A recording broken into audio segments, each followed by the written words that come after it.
ಇಡ್ಲಿ ಬಿಡು ಇಲ್ಲ ಇಲ್ಲ ಇಲ್ಲ ಬೇಬೇಕಾ ಇಲ್ಲದೆ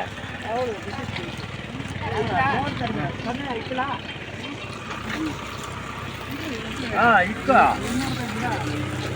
ಚಪ್ಪಾಳೆ ಹೊಡಿಬೇಕಾಯ್ತು ಹೊಡಿತಾ ಇಲ್ಲ ಇಲ್ಲ ಇಲ್ಲ ಊಟ ಮಾಡಿಲ್ಲ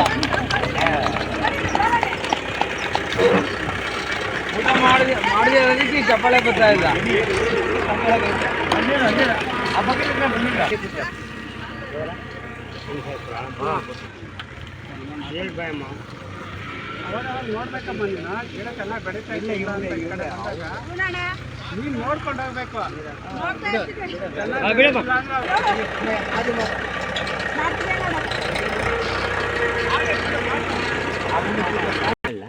ಬನ್ರಿ ಬನ್ರಿ ಒಂದು ಸ್ವಲ್ಪ ಕ್ಲೋಸ್ ಆಗ್ರಿ ಹೆಣ್ಮಕ್ಳೆಲ್ಲ ಬರ್ರಿ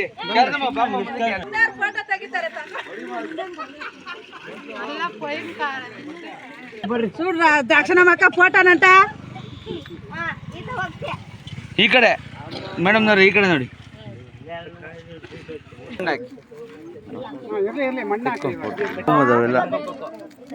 ಕೈ ತೋಟ ಅಂತ ಕಿಚನ್ ಗಾರ್ಡನ್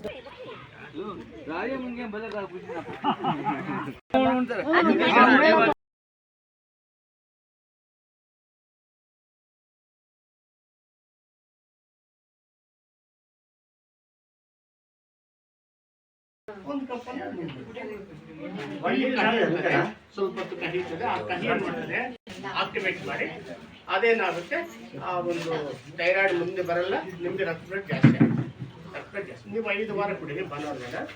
ನೀವೆಲ್ಲ ವರ್ಷಕ್ಕೊಂದು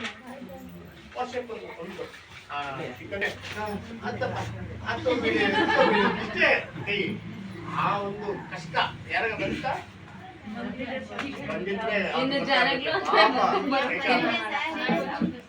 వచ్చిందా ఇగో ఎత్తేకెళ్ళి రబ్బర్ బొమ్మన్నట్లంతా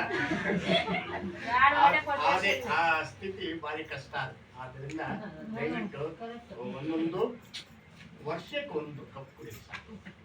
ಅಂದ್ರೆ 10 ನಿಮಿಷ ಮತ್ತೆ ಮಾಡಬಾರ್ದು. 10 ನಿಮಿಷ ಆದ್ಮೇಲೆ ಇಷ್ಟ ಬಂದ ಆಹಾರ ಮತ್ತೆ ನೀರು ಕುಡಿಬೇಕು. ನೀರು ಜಾಸ್ತಿ ಕುಡಿಬೇಕು. ನೀರು ಯಾಕೆ ಕುಡಿಬೇಕು? ಆಲ್ಕೋಹಾಲ್ ಅಲ್ಲಪ್ಪ ನೀರು. ಒಂದು ಮರ ಅಂದ್ರೆ ಈ ಕಡೆದು ಕೊಂಬು ಈ ಕಡೆದು ಕೊಂಬು ಈ ಕಡೆದು ಕೊಂಬು ಅಂತಂದ್ರೆ ನಾಟಿ. ಒಂದೇ ಮರ ಒಂದು ಉದ್ದಕ್ಕಂದ ಒಂದು ಕಾಯಿ ಬಿಟ್ಟ ಸತ್ತೋದಾದ ನಾಟಿ ಅಂತ ಹೈಬ್ರಿಡ್ ಅಲ್ಲಿಕಾಯಿ ಇದೆ ನೋಡಿ ಹುಡ್ಕೊಂಡೋಗಿ ಅದೇ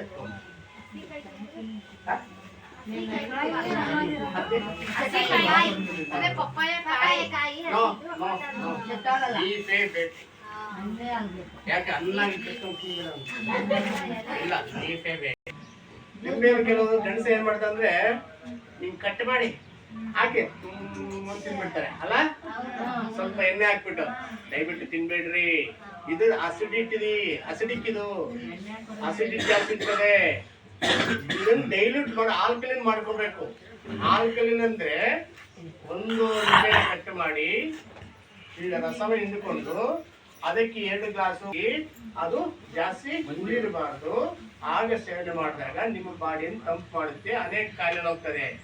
ಏನಾದ್ರೂ ಚೀಪಿದ್ರೆ ಪಿತ್ತ ಅಸಿಡಿಟಿ ಎಲ್ಲ ಕರುಳು ಗಿಡ ಸುತ್ತೋಗಿ ಅನೇಕ ಕಾಯಿಲೆಗಳು ಬರ್ತದೆ. ಸಿಟ್ರಿಕಾಂಶ ಇದೆ ನಮ್ಗೆ ನೋಡಿ. ಬೆಲ್ಲ, ಶುಗರ್, ಸಕ್ಕರೆ ಚೆನ್ನಾಗಿದೆ, ಬೆಲ್ಲ ಚೆನ್ನಾಗಿದೆ. ಯಾರು 2 ಚೆನ್ನಾಗಿದೆ ಯಾಕಂದ್ರೆ ಸರಿ ಅವ್ರ ಪ್ರಕಾರ ಬೆಲ್ಲದಲ್ಲಿ ರಿಚ್ ಇನ್ ಕ್ಯಾಲ್ಸಿಯಂ ಅಂತಿದೆ ಅಂಶ, ರಿಚ್ ಇನ್ ಪ್ರೋಟೀನ್ ಇದೆ, ರಿಚ್ ಇನ್ ಸ್ವಲ್ಪ ಮಿನರಲ್ಸ್. ಅದೇ ಶುಗರಲ್ಲಿ ಏನಿದೆ? ಶುಗರ್ ರಿಚ್ ಇನ್ ಶುಗರ್, ಅವರೆಲ್ಲ ರಿಚ್ ಇನ್ ಶುಗರ್.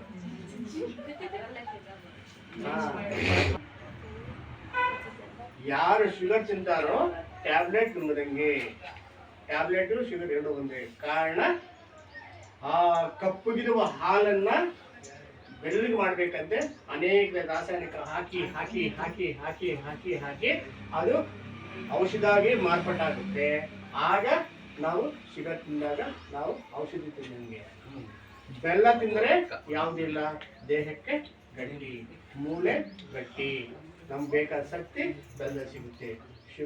ಸಕ್ಕರೆಯಲ್ಲಿ ನಿಲ್ ಬಂದು ಇಲ್ಲಿ ಟೇಸ್ಟ್ ಅಂತೆ ಶುಗರ್, ಇಲ್ಲಿವರೆಗೆ ಅದು ವಿಷಯ. ಎಲ್ಲವೇ ಕಪ್ಪಗಿರಬೇಕು, ಮತ್ತೆ ಅದರೊಳಗೆ ಕಲ್ಲರು ಒಂಥರ. ಭಾರತೀಯ ಅಂದಾಗ ಹಿಂದಿ ಹೆಣ್ಣು ಮಕ್ಕಳು ಈಸ್ಟ್ ಅಗಲ ಕೊಟ್ಟಿರ್ತಾ ಇದ್ರು. ಈಗ ಮೈಕ್ರೋಸಾಫ್ಟ್ ಆಗಿ ನೋಡ್ಬೇಕು ಎಲ್ಲಿ ಬರೀ ಹಾಕಬೇಕು ಅಂತ. ಇಷ್ಟೇ ಇಷ್ಟು ಕಣ್ಣಿಗೆ ಕಾಣಲ್ಲ, ಕಣ್ಣಿಗೆ ಕಾಣಲ್ಲ. ಅದರಲ್ಲೂ ಆ ಹಗಲವಾದ ಬೊಟ್ಟಿ ಹಾಕಿರ್ತಾರೆ. ಒಂದು ಅವರ ಪ್ರಕಾರ ನನ್ನ ಗಂಡ ಚೆನ್ನಾಗಿರ್ಲಿ ಅಂತ. ಆದರೆ ಈಗಿನ ಹೆಣ್ಣು ಮಕ್ಕಳು ಸ್ಟಿಕ್ಕರ್ ಇಡ್ತಾರೆ, ಅಲ್ಲಿ ಇಲ್ಲಿ ಬಿದ್ದೋಗ್ತಾ ಅಂದ್ರೆ ಇಲ್ಲಿ ಬಿದ್ದೋಗ್ಬಿಡು, ಅವನಲ್ಲಿ ಬಿದ್ದೋಗ್ಲಿ. ಆದರೆ ಸ್ಟಿಕ್ಕರು ರಾಸಾಯನಿಕ, ಅನೇಕ ವರ್ಷಗಳಾಗಿದ್ಮೇಲೆ ಗಾಯಗಳಾಗ್ತದೆ, ಗಾಯ ಆಗ್ತದೆ. ಅದನ್ನ ವಾಸಿ ಮಾಡ್ಕೋಬೇಕಂದ್ರೆ ತಿರುಗಾಡಬೇಕು, ನಾವು ಕಡೆ ಈ ಕಡೆ ತಿರುಗಾಡಬೇಕು. ಆದ್ದರಿಂದ ಕುಂಕುಮ ಇಡಬೇಕು. ಕುಂಕುಮದಲ್ಲೂ 2 ವಿಧ ಇದೆ. 10 ರೂಪಾಯಿಗೆ ಇಷ್ಟು ಕೊಡ್ತಾರೆ, 10 ರೂಪಾಯಿಗೆ ಇಷ್ಟು ಕೊಡ್ತಾರೆ. ಯಾವ ತಪ್ಪಿ ನಾವು ಅದು ತರಬೇಕು, ಇಷ್ಟು ಕೊಡೋದು ತರಬಾರ್ದು. ಅದನ್ನ ಕೆಮಿಕಲ್ ಪೌಡರ್ ಹಾಕಿರ್ತಾರೆ, ಅದು ತರಬಾರ್ದು. ಅಂತಂದ್ರೆ ಮತ್ತೆ ಇನ್ನು ಬೇರೆ ಬೇರೆ ಕಾರಣ. ಯಾಕಂದ್ರೆ ಈ ಬೊಟ್ಟಲ್ಲಿ ಇಟ್ಟಿದಾಗ ಸೂರ್ಯನ ಕಿರಣಗಳು ಬಂದು ಇಲ್ಲಿ ಬಂದು ಸೇರ್ಕೊಂಡ್ರೆ ಅದೇನಾಗುತ್ತೆ, ಇಡೀ ದೇಹಕ್ಕೆ ಹೋಗಿ ನಾವು ಪ್ರಜ್ವಲರಾಗ್ತೀವಿ, ನಮಗೆ ಅನೇಕ ಶಕ್ತಿ ಬರ್ತದೆ. ನಿಮ್ಮ ಹೆಸರು ರಹಮತ್ ಬೈಗೆ ಸ್ವಲ್ಪ ಈ ಮಂಗು ಹಾಕ್ತೀವಿ. ಇದು ಮಂಕು ಬಂದಾಗ ಸ್ವಲ್ಪ ಅವ್ರು ಏನು ಮಾಡ್ತಾರೆ, ಅದು ಇದು ಹಚ್ಕೊಳ್ಳೋದು ಇನ್ನೊಂದು ಬೇರೆ ಬೇರೆ ಆಯ್ಮ ಹಚ್ಚಿಲ್ಲ. ಆದ್ರೆ ಆಯ್ಮ ಏನು ಮಾಡಬೇಕು, ನಾಟಿ ಹಸಿವಿನ ಸಗಣಿ ಎತ್ಕೊಂಡು ಹಸಿರು ಎತ್ಕೊಂಡ್ಬಂದು ಚೆನ್ನಾಗಿ ಹಿಂಡಿದಾಗ ರಸ ಬರ್ತದೆ. ಆ ರಸಕ್ಕೆ ಸ್ವಲ್ಪ ಅರ್ಶಿನ ಹಾಕಿ, ಸ್ವಲ್ಪ ಹಾಲು ಹಾಕಿ, ಸ್ವಲ್ಪ ನಿಂಬೆ ರಸ ಹಾಕಿ, ಸ್ವಲ್ಪ ಹಾಕಿ ಚೆನ್ನಾಗಿ ಪೇಸ್ಟ್ ಮಾಡಿ ನೈಟ್ ಹಚ್ಕೊಂಡು ಬೆಳಗ್ಗೆ ಬಿಟ್ಟು ಅದು ಹೋಗುತ್ತೆ. ಅವ್ರಿಗೆ ಎಲ್ಲ ಎಲ್ರಿಗೂ ಪ್ರತಿಯೊಬ್ಬರು ಮಾಡಿಕೊಡಿ. ನಾಟಿ ಹಚ್ಕೊಂಡು ಅದರ ಒಂದು ಬಟ್ಟೆಯಿಂದ ರಸ ಬರ್ತದೆ. ಆ ರಸಕ್ಕೆ ಸ್ವಲ್ಪ ನಿಂಬೆ ರಸ, ಸ್ವಲ್ಪ ಅರಿಶಿನ, ಸ್ವಲ್ಪ ಹಾಲು ಹಾಕ್ಬಿಟ್ಟು ಈ 4 ಚೆನ್ನಾಗಿ ಮಿಶ್ರಣ ಮಾಡಿ ಅದನ್ನು ಅಪ್ಲೈ ಮಾಡಿಕೊಂಡು ಮಲಗಬೇಡಿ. ರಾತ್ರಿ ಬೆಳಗ್ಗೆ ತೊಳ್ಕೊಂಡು ಅದೆಲ್ಲ ಈ ಥರ ನಮ್ಮ ವೈದ್ಯ ನಮ್ಮ ಮನೆಗಿದೆ. ನಾವೆಲ್ಲೋ ಹೋಗ್ಬಾರ್ದು, ಅದಕ್ಕೆ ಆ ಕ್ರೀಮು ಈ ಕ್ರೀಮ್ ಹಚ್ಕೊಂಡು ಎಲ್ಲ ಚರ್ಮ ಕಿತ್ಕೊಂಡು ಬಂದು ಇದು ಮಾಡ್ಕೊಳ್ತೀವಿ ನಾವು. ಆ ಥರ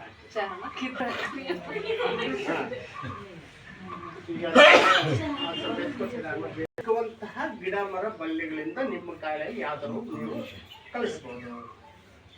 ಅದು ನಮ್ಮವ್ರಿಗೆ ತಿಳಿಸ್ರಿ, ಅವ್ರು ಮಾಡಿಕೊಂಡು ಚೆನ್ನಾಗಿರ್ಲಿ. ಸುಮ್ಮನೆ ಆಸ್ಪತ್ರೆಗೆ ಹೋಗಿ ಅವ್ರ ದೇಹ ಕಟ್ಸ್ಕೋಬೇಕು ಅಂತ ನಮ್ಮ ಜಗದೀಶ್ ಅವ್ರು ನೋಡಿ ಅವರೇ ಕಿತ್ಕೊಂಡು ಬಂದವ್ರಿಗೆಲ್ಲ ನೋಡಿ.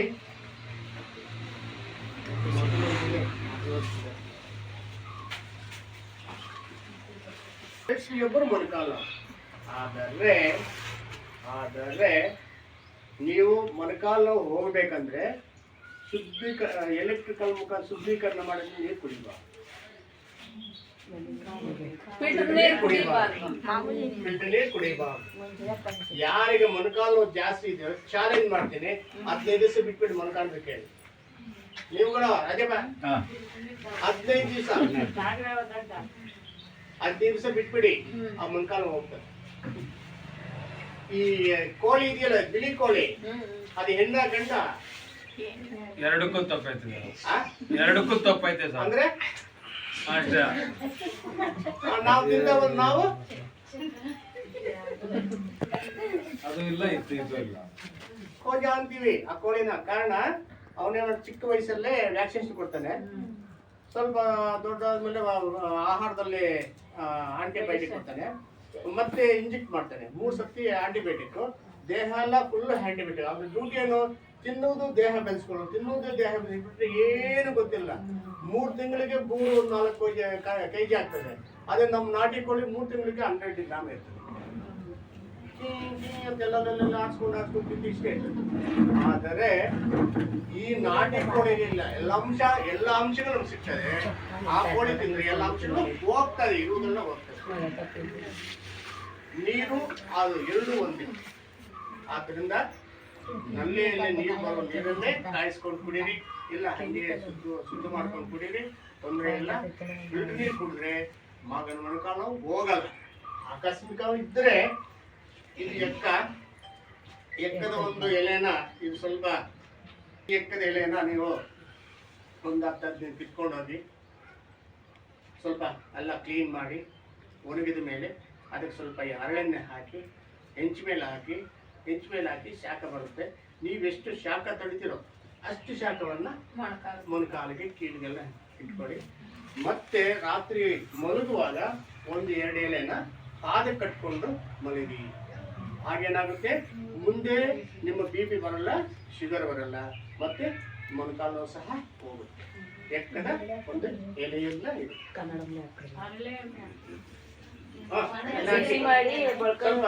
ಬಿಟ್ಟು ಹೆಂಚು ಮೇಲೆ ಹಾಕಿ ಶಾಖ ಬಂದು ಶಾಖ ಬಿಸಿ ಹಾಕ್ಬಿಡ್ರಿ. ಮತ್ತೆ ಎಷ್ಟು ತಡಿಗೆ ಅಷ್ಟು ಅದೆಲ್ಲ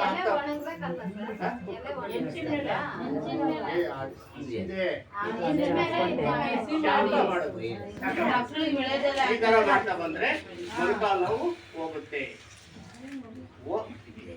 ಅದರಿಂದ ಇದು ಮಾಡ್ತಾ ಬಂದು. ಮತ್ತೆ ಹೆಣ್ಣು ಮಕ್ಕಳು ಕೆಲವರು ಉಗುರು ಬಣ್ಣ ಹಾಕ್ತಾರೆ. ಉಗುರು ಬಣ್ಣ ಆಗ್ಬಾರ್ದು, ಅದು ಪಾಯ್ಸನ್, ಅದು ಎಪ್ಪಿಗೆ ತೊಂದರೆ ಆಗುತ್ತೆ. ಈ ಎಲೆನ ಅಂದ್ರೆ ಬಿಳಿ ಎಕ್ಕದ ಎಲೆ ಹಾಲನ್ನು ಹಾಕಿ, ಅದೇ ಒಂದು ಕೆಂಪುಗೆತ್ತದಲ್ಲ ಆಗ ಅದು ವಿಷ. ಅದು ವಿಷ, ಇದು ವಿಷ ಇಲ್ಲ. ಇದು ವಿಷ ಇಲ್ಲ. ಇದು ನಾನು ಹಾಕೊಂಡೆ ವಿಷ ಇಲ್ಲ. ಇದು ಹಾಕೊಂಡಾಗ ಟಿಪ್ ಆಫ್ ದ ನರ್ವ್ಸ್ ಅಂತೀವಿ. ಅಂದ್ರೆ ನಮ್ಮ ದೇಹಕ್ಕೆ ಇದು ಕೊನೆ. ಇಲ್ಲಿ ಏನ್ ಕೊಟ್ಟರು ಬೇಗ ರಕ್ತಗತ ಆಗುತ್ತೆ, ಇಲ್ಲಿ ಏನ್ ಟಚ್ ಮಾಡಿದ್ರು ಬೇಗ ರಕ್ತ ಹೋಗುತ್ತೆ. ಆದ್ರಿಂದ ಈ ಟಿಪ್ ಆಫ್ ದ ನರ್ವ್ಸ್ಗೆ ನೀವು ದಯವಿಟ್ಟು ರಾಸಾಯನಿಕ ಹಾಕ್ಬೇಡ್ರಿ. ಅದು ಹಾಕೋದ್ರಿಂದ ವೆಬ್ಬಿಗೆ ಹೋಗುತ್ತೆ, ನಾನಾ ರೀತಿಯ ಕ್ರಿಯೆಗಳು ಶುರುವಾಗುತ್ತೆ. ಮತ್ತೆ ಚಳಿ ಜ್ವರ ಬರ್ತದೆ. ಚಳಿ ಜ್ವರ ಬಂದಾಗ ಆ ಸೀನು ಈ ಸೀನು ಹಾಕೊಳ್ಳೋದು, ಹಾಕ್ಸಿ ಸೀನು, ಅದೇ ಕ್ರೋಸಿನ್ ಅಂತ ಮತ್ತೊಂದು ಹಾಕೊಳ್ಳೋದು, ಸೀದು ಹಿಂಗಾಗ್ತದೆ. ಆ ಒಂದು ಚಳಿ ಜ್ವರ ಬಂದಾಗ ಈ ಚಿಗುರನ್ನ ಕಿತ್ಕೊಳ್ಳಿ. ಈ ಚಿಗುರು ದಿನ ಅದೊಂದು 3-4 ಕಿತ್ಕೊಂಡು ಚೆನ್ನಾಗಿ ತೊಳೆದು ಬಿಟ್ಟು ಒಂದು ಪಾತ್ರೆಗೆ ಹಾಕಿ ದೊಡ್ಡ ಗ್ಲಾಸ್ ನೀರು ಹಾಕಿ ಚೆನ್ನಾಗಿ ಕಾಯಿಸಿ 3/4 ಗ್ಲಾಸ್ ಬಂದು ಸೋದಿಸ್ಕೊಂಡು ಸ್ವಲ್ಪ ಕರಿಮೆಣಸು ಹಾಕಿ ಸೇವನೆ ಮಾಡ್ತಾರೆ. 3 ದಿವಸ ಸೇವನೆ ಮಾಡಿ ಎಂಥ ಜ್ವರ ಆಗಲಿ ವಾಸಿ ಆಗುತ್ತೆ. ಮತ್ತೆ ಈಗಿನ ಜನರೇಷನ್ ಇವರೆಲ್ಲ ಏನ್ ಮಾಡ್ಬೇಕು, ವರ್ಷಕ್ಕೊಂದ್ಸತಿ ಈ ಎಲೆಯ ಒಂದು ರಸವನ್ನ ತಲೆಗೆ ಅಪ್ಲೈ ಮಾಡ್ಕೊಂಡು ಬಿಳಿ ಕೂದಲು ಬರಲ್ಲ. ಮತ್ತೆ ಹಲ್ಲೋ ಬರ್ತದೆ. ಹಲ್ಲೋ ಬಂದಾಗ ಅದು ಯಾರು ಹೇಳಕ್ಕೂ ಆಗಲ್ಲ ಅಂತ ಹಲ್ಲೋ ಬರ್ತದೆ. ಹಾಗೇನ್ ಮಾಡ್ಬೇಕು, 1 kg ಸೊಪ್ಪು ಎತ್ಕೊಂಡ್ಬನ್ನಿ, ಚೆನ್ನಾಗಿ ತೊಳೆದು ಬಿಟ್ಟು ಒಂದು ಪಾತ್ರೆಯಲ್ಲಿ ಹಾಕಿ 3 ಲೀಟರ್ ನೀರು ಹಾಕಿ ಚೆನ್ನಾಗಿ ಕುದಿಸಿ 1 ಲೀಟರ್ ಬರಬೇಕು. ಆ 1 ಲೀಟರ್ ಬಂದಾಗ ಅದಕ್ಕೆ ಅದು ಸೋದಿಸ್ಕೊಂಡು ಎಲೆ ಬಿಸಿ ಹಾಕಿ ಒಂದು ಉಪ್ಪನ್ನು 1/4 kg ಉಪ್ಪನ್ನು ಹಾಕಿ ಮತ್ತೆ ಕಾಯಿಸಿ ಅದು ಕರಗೋಗಿ ಶೇಖರಣೆ ಮಾಡಿ, ಒಂದು ಬಾಟಲ್ ಶೇಖರಣೆ ಮಾಡಿ ಹಾಕೋದು. ಮುಕ್ಕಳಿಸೋದು ಉಯ್ಯೋದು. ಹಲ್ಲು ನೋವು ಬರಲ್ಲ, ಹೊಸಡಲ್ಲಿ ರಕ್ತ ಬರಲ್ಲ, ಮತ್ತು ಹಲ್ಲು ಆಗೈತೆ, ಮತ್ತೆ ಅದು ಡ್ಯಾನ್ ಆಗ್ತದೆ. ಅಷ್ಟು ಶಕ್ತಿ ಈ ಒಂದು ಸೀಬೆಗಿದೆ. ಇನ್ನೂ ಕಾಯಿಲೆ ಜಾಸ್ತಿ ಇದೆ. ಮತ್ತೊಂದು ಸ್ವಲ್ಪ ಹೇಳ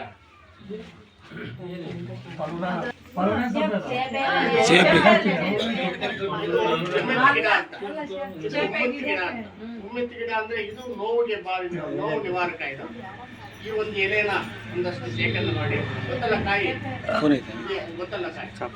ಈ ಉಮ್ಮೆತ್ತಿ ಗಿಡ ಅಂತ ಒಂದಷ್ಟು ಸೊಪ್ಪನ್ನು ಶೇಖರಿಸಿಕೊಂಡು ಚೆನ್ನಾಗಿ ತೊಳೆದ್ಬಿಟ್ಟು ಹಾಕಿಬಿಟ್ಟು ಆ ಪೇಸ್ಟ್ ಅನ್ನ ಎಲ್ಲಿ ಗಾಯಗಳಿದೆಯೋ ಅಪ್ಲೈ ಮಾಡ್ಬೋದು. ಮತ್ತೆ ಮೊಣಕಾಲು ನೋವು ಸಹ ಹೋಗುತ್ತೆ. ಮೇನ್ ಏನಪ್ಪ ಅಂದ್ರೆ ಈ ಮೊಣಕಾಲು ನೋವು ಬಂದ್ರೆ ನಿಂತ್ಕೊಳ್ಳಕ್ಕೆ ನಿಮ್ಮ ಹತ್ರ ಇಲ್ಲ, ನಾನು ಕುತ್ಕೊಂಡು ಅದೇನೋ ಓದಿರ್ಬೋದು. ಏನಿಲ್ಲ, ನಾವು ಕುತ್ಕೊಂಡು ನಿಂತ್ಕೊಳ್ಳೋಕೆ ಸಾಧ್ಯ ಇದೆ. ಅದೇ ನನಗೆ ಮೊಣಕಾಲು ಓದ್ತಾ ಇದ್ರೆ ನಾನು ಎಲ್ಲೋ ಅಲ್ಲ ಕುತ್ಕೊಂಡು ಏನೋ ಓದ್ಕೊಂತ ಇರ್ತೀನಿ ಅಲ್ವಾ ಧರ್ಮೇಶ? ಅಲ್ವಾ? ಒಳಗಡೆ ಇರುವಂತಹ ರಸವನ್ನ ಅಪ್ಲೈ ಮಾಡ್ಕೊಂತ ಬಂದ್ರೆ ಕೂದಲು ಹೋಗಿದ್ರೆ ಮತ್ತೆ ಉದುರೋಗಿದ್ರೆ ಆ ಕಾಯಿ ಮತ್ತೆ, ಅಥವಾ ಒಂದಷ್ಟು ಕಾಯಿ ಕಿತ್ಕೊಂಡು ಬನ್ನಿ, ಚೆನ್ನಾಗಿ 1 ಲೀಟರ್ ಆಯಿಲ್ ಹಾಕಿ 1 kg ಹಾಕೋದು, 1 kg ಕಾಯಿ 1 ಲೀಟರ್ ನೀರು ಆಯಿಲ್ ಹಾಕಿ, ಯಾವುದು ಕೊಕೊನಟ್ ಆಯಿಲ್ ಹಾಕಿ ಚೆನ್ನಾಗಿ ಕಾಯಿಸಿ ಇದು ಮೆಲ್ಟ್ ಆಗಬೇಕು. ಅದನ್ನು ಶೇಖರಿಸ್ಕೊಂಡು ಅದರಿಂದ ಬಂದರೆ ಡೆಲ್ಟಾಫ್ ಬರಲ್ಲ, ಮುಂದೆ ಉದುರುವುದರಲ್ಲ, ಕೂದಲು ಚೆನ್ನಾಗಿ ಬೆಳೆಯುತ್ತೆ. ಮತ್ತೆ ವಾತಾಪಿತ್ತ ಕಫ ಅಂತೀವಿ. ಒಬ್ಬರಿಗೆ ಒಂದರಲ್ಲಿ ಹೋಗುತ್ತೆ, ಇನ್ನೊಬ್ಬರಿಗೆ ಹೋಗಲ್ಲ. ಇದನ್ನು ವಾವಿಲ ಹಾಕೊಂತಾರ ನೀವು, ನಕಲಿ ಅಂತಾನೆ ವಾವಿಲ ಹಾಕೊಂತಾರೆ.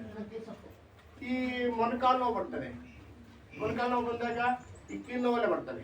ಆಗೇನ್ ಮಾಡ್ತಾರೆ ಇವರು, ನಮ್ಮ ಹೆಣ್ಣು ಮಕ್ಕಳು ಹಳ್ಳಿ ಕಡೆ ದೊಡ್ಡವರಾದಾಗ, ಫಸ್ಟ್ ದೊಡ್ಡವರಾದ್ಮೇಲೆ ಆ ಗುಡಿಸಲು ಆಂಟಿಬಯೋಟಿಕ್ ಅಂದ್ರೆ ಈ ಕೆಲವೊಂದು ಬ್ಯಾಕ್ಟೀರಿಯಾ ಇದೆ, ಕೆಲವೊಂದು ಫಂಗಲ್ ಇದೆ, ಅವೆಲ್ಲ ಬರಬಾರ್ದು ಅಂತ ಇದನ್ನ ಗುಡಿಸಲಿಕ್ಕೆ ಅಲ್ಲಲ್ಲಿ ಹಾಕ್ತಾರೆ. ಆಂಟಿ ಬ್ಯಾಕ್ಟೀರಿಯಾ ಆಂಟಿ ಫಂಗಲ್ ಅನ್ನ ಅವಾಯ್ಡ್ ಮಾಡೋ ಶಕ್ತಿ ಇದೆ. ಈ 1 kg ಸೊಪ್ಪು ಎತ್ಕೊಂಡ್ರೆ 1 kg ಸೊಪ್ಪು, ಕೆಲವರು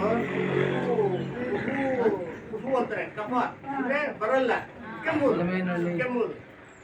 1 kg ಸೊಪ್ಪು ಎತ್ಕೊಂಡ್ಬಂದು ಚೆನ್ನಾಗಿ ತೊಳೆದ್ಬಿಟ್ಟು ಒಂದು ಪಾತ್ರೆಗೆ ಹಾಕಿ ಒಂದು 3-4 ನೀರು ಹಾಕಿ ಚೆನ್ನಾಗಿ ಕಾಯಿಸಿದ ಮೇಲೆ ಅದನ್ನು ಮುಚ್ಚಿಡಬೇಕು. ಪ್ಲೇಟ್ ಮುಚ್ಚಿಡಿ ಚೆನ್ನಾಗಿ ಕಾಯಿಸಿದ ಮೇಲೆ ಅದನ್ನು ಒಂದು ಬೆಡ್ಶೀಟ್ ಎತ್ಕೊಂಡು ನಿಧಾನಕ್ಕೆ ಓಪನ್ ಮಾಡಿ ಆವಿಯನ್ನು ಸೇವೆ ಮಾಡಿ. ಇಷ್ಟು ಜನ ಇದ್ದೀರಿ, ಯಾರಾದ್ರೂ ಆವಿ ಸೇವನೆ ಮಾಡ್ತಾ ಇದ್ದೀರಾ? ಅದೇ ನೀವು ಚಿಕ್ಕ ವಯಸ್ಸಲ್ಲಿ ನಿಮ್ಮಮ್ಮ ನಿಮ್ಮಪ್ಪ ಅವ್ರ ಆಸ್ಪತ್ರೆ ಮಾಡ್ತಾ ಇದ್ದೀರಾ?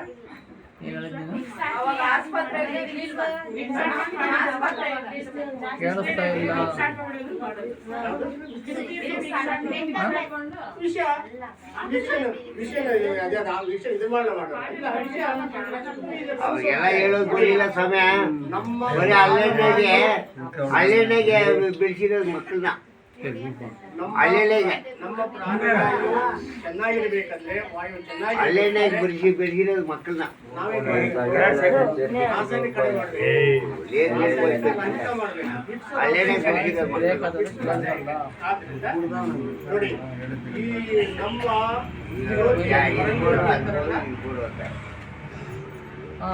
ಈ ಜ್ಯೋತಿ ಅಂತಾರಲ್ಲ, ಈ ಲಂಗ್ಸ್ ಅಂತೀವಿ ನಾವು, ಒಳಗಡೆ ಕೊಡ್ತಿತ್ತು ಆ ಲಂಗ್ಸ್ ಅಂತೀವಿ. ಆ ಲಂಗ್ಸ್ ಚೆನ್ನಾಗಿದ್ರೇನೆ ನಾವು ಉಸಿರಾಡಕ್ಕೆ ಸಾಧ್ಯ. ಆ ಲಂಗ್ಸ್ ಕಟ್ಟೋಯ್ತು, ನಮ್ಮ ಪ್ರಾಣ ಎಲ್ಲ ಹೋಗ್ತಾ ಗೊತ್ತಿಲ್ಲ. ಆದ್ರೆ ಆ ಲಂಗ್ಸ್ ಚೆನ್ನಾಗಿ ಇಟ್ಕೋಬೇಕಂದ್ರೆ ಒಂದಿನ ಹುಣಸೆ ಎಲೆ, ಒಂದಿನ ಎಲೆ, ಇನ್ನೊಂದಿನ ನೀಲಗಿರಿ ಎಲೆ, ಇಂಥವೆಲ್ಲ ಹಾವಿ ಎತ್ಕೊಂತ ಬಂದರೆ ಆ ಹಾವಿ ಮುಖಾಂತರ ಲಂಗ್ಸ್ ಅನ್ನ ಪ್ರಜ್ವಲಿಸುತ್ತೆ. ಲಂಗ್ಸ್ ಅಲ್ಲಿಂದ ಕಸ್ಮನ ಈಚೆ ಬರ್ತದೆ, ಅವ್ರಿಗೂ ಇನ್ನೊಂದು ಮತ್ತೊಂದು ಬರಲ್ಲ. ಆ ವಿಕ್ಷಾಕದ ಪ್ರಯೋಜನ ಇಲ್ಲ. ಮತ್ತೆ ಇದೇ ನೀರನ್ನ ಯಾರು ಈ ನೀರು ಕಾಯಿಸುತ್ತೆ, ಬಿಸಿದ ನೀರನ್ನ ಒಂದು ಟವಲ್ ಹಾಕಿ ಬಟ್ಟೆ ಹಾಕಿ ಹಿಂಡಿ ಬಿಟ್ಟು ಆ ಶಾಖವನ್ನ ಕೀಲು ಗ್ಯಾಂಡ್ ಪೇನ್ ಕೊಡ್ತಾರೆ. ಆ ಕೀಲು ಪರವಾಗಿಲ್ಲ, ಆ ಬ್ಯಾಕ್ಟೀರಿಯಾ ಹೋಗ್ತದೆ.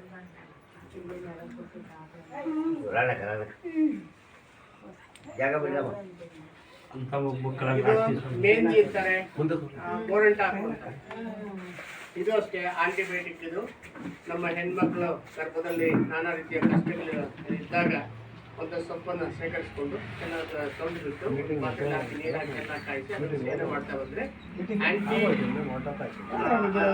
ಬ್ಯಾಕ್ಟೀರಿಯಾ ಕೆಲವೊಂದ್ಸರಿ ಆ ಬ್ಯಾಕ್ಟೀರಿಯಾ ಸಾಯಿಸೋ ಶಕ್ತಿ ಇದೆ. ಮತ್ತೆ ಇದು ಹೇರ್ ಪೇರ್ ಅಂತ ಅಂದ್ರೆ ಹಾರ್ಮೋನ್ ಇಂಬ್ಯಾಲೆನ್ಸ್ ಅಂದಾಗ ಹೇರ್ ಪೇರ್ ಆಗ್ತದೆ. ಒಂದಿನ 2 ತಿಂಗಳು 3 ತಿಂಗಳಿಗಾಗುವುದು ಆ ಸಮಯದಲ್ಲಿ ಈ ಒಂದು ಕಷಾಯ ಕುಡಿತಾ ಬಂದ್ರೆ ಅದು ಕರೆಕ್ಟ್ ಇದರಲ್ಲಿ ಆಗುವ ಚಾನ್ಸ್ ಇದೆ. ಮತ್ತೇನಪ್ಪ ಅಂದ್ರೆ ಈ ಅದೇನೋ ಆ ಉಗುರುಬನ್ನ ಹಾಕೋ ಬದಲು ಇದನ್ನ ಹಾಕಿ ದೇಹದಲ್ಲಿರೋದು ಉಷ್ಣತೆಯನ್ನು ಕಡಿಮೆ ಮಾಡಿಸಕ್ಕೆ ಇದಕ್ಕಿದೆ. ಪಾದಗಳಿಗೆ ಕೈ ಕಾಲಿಗೆ ಎಲ್ಲ ಹಾಕೊಳ್ಳಿ, ಈ ಮೇಲ್ಗೆ ಹಾಕೋದ್ರಿಂದ ಆ ಉಷ್ಣತೆಯನ್ನು ತೆಗೆಸಕ್ಕೆ ಇದೆ.